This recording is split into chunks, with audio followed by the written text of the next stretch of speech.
I'm going to try not to say it. Same old Lions.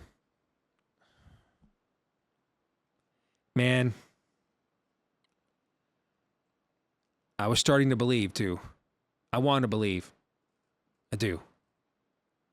I want to keep hope alive. I do. I mean, I love Dan Campbell. I love Brad Holmes. I love the self-awareness of what they walked into with this franchise. And they just took it on head on. And they've done a great job, man. Brad has in rebuilding the roster. Dan has in terraforming a culture. And so I'm rooting for him, man. I am. I love him. I'm rooting for him. That loss to Seattle, whom I'm very high on, by the way. I thought they were for sure a playoff team like they were last year, but I think they're even better. But that loss, the way it set itself up from the ski masks to all the national publicity and popularity, well, and how loud it's going to be at the stadium and everything else. The Lions had this incredibly hard 2-game stretch to start the year. The Super Bowl champs and a returning playoff team from the NFC. They could even start 0-2, and we'll be lucky if they're 1-1. And then you turn around and you face plant. Welcome to Rant. I'm Steve Deace. And then there's the injuries. David Montgomery, he's been the bell cow. Looks like he's going to be out for a couple of weeks. Taylor Decker's hurt. And really the guy who's the heart and soul of the defense, Chauncey Gardner-Johnson, torn pec. He played almost the entire game on a torn pectoral muscle. That dude is nails. He may not play again this season, which means we won't see him ever again because he has a 1-year deal and was planning on just, piecing out for 1 year and get himself a long-term deal and more money. So his Lions career may have lasted a game and a half. It just feels cosmic, man. I mean, I love our coach. He's going for it on 4th and 3 from the 50, but then gets the ball at the end of regulation with a chance to win and plays for overtime. I mean, how many of you really thought the Lions were going to stop Seattle on that possession in overtime? I want some of whatever you are partaking of because it sounds like your place is where we go for a good time. I don't think any of us did. Aaron Glenn, if I were Aaron Glenn's agent, I would just take the film of the 2 times he's defensive coordinated against the Seahawks and burn that and deny that they ever happened. I mean, hey, are you guys shocked Seattle went to a lot of quick game with both of its offensive tackles hurt? No. Well, apparently your name's not Aaron Glenn because he was stunned. Man,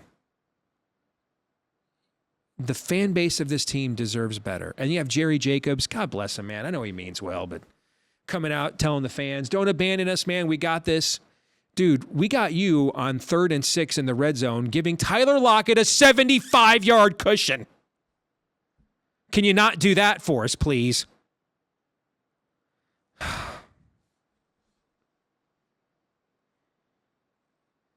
I mean, our quarterback's playing at a Pro Bowl level again.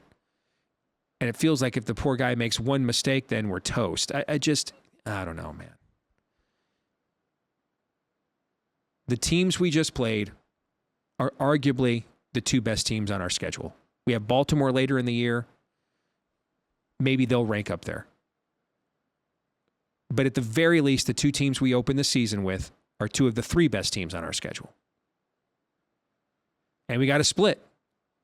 And that should make you happy. But you look at the way that the Lions gave this game away, it was very SOL. Especially under the circumstances to get everybody hyped up. Get you all excited. Lucy promises she's going to hold it this time. And you give that kick all you've got and she pulls it away and you land on your ass again. And now the injuries are mounting. Josh Paschal, who made maybe the key defensive player of the game against Kansas City. Who knows when he's coming back. We already mentioned Chauncey Gardner-Johnson. Emmanuel Mosley's not back yet. Vaitai is going to be out for a few weeks on the offensive line. I don't know. And the Falcons come in here this week at 2-0. If it's not season over already, And I kind of feel that way because that's what being a Lions fan for 40 years does to you. The minute you get excited and they kick you right in the jimmy again, you like tapped out. That's kind of how I feel emotionally. If you lose this week, it's going to feel like that pretty logically. I mean, you cannot start 1-2 with 2 losses to 2 teams that you're probably going to go down to the end of the season with a tiebreaker against, unless you can win the division, something the Lions haven't done in 30 years. It's the longest division title drought in American team sports. So I don't know, because of my long history with this franchise, if my despondency is a reaction to what I just saw and what I think it means for this season, or what I just saw and what it meant to me to experience it for the last 40 seasons. Okay, I'd be curious to know what you think in the comments, but I'm pretty down. I mean, it just kind of feels like a lot of air was let out of the balloon, and someone came and unplugged the hype machine just at the time we were all starting to believe. Do you still believe? What do you think will happen this weekend? I'm a little concerned. The Lions seem to be hyper paranoid about running quarterbacks. Well, that's what the Lions are facing this week. So maybe we won't have much of a pass rush again.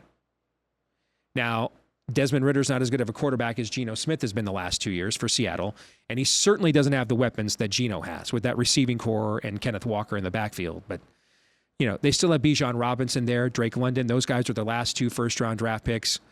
And given where the Lions are at injury-wise on offense, I mean, Jahmyr Gibbs is not a tailback you give the ball to 25 times to. You just don't do that to him.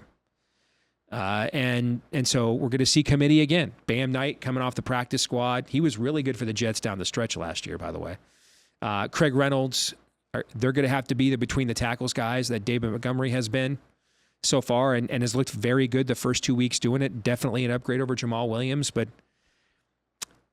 if it's not season overall ready, man, I think this is a must win in week 3. I think the Lions have to win this, because if they don't, you come out with all this hype and a fan base that has been kicked in the jimmy for 7 decades, and you come out, you beat the defending Super Bowl champs, and then lose the first 2 at home, yikes. So yeah, kind of feels like it's a must win for Detroit. I think they'll get it, but I don't think it'll be pretty. What do you think? Let us know in the comments. Help us to find more Detroit Lions fans just like you, whether right here on YouTube or elsewhere. Thank you so much to all of you. Like, share, help us to find more people that root for the Honolulu Blue and Silver and enjoy self-flagellation and know what their safe word is, because that's what is required of you to root for this team, especially for 40 years. Thank you for tuning in to Roar Rant again. I'm Steve Dace.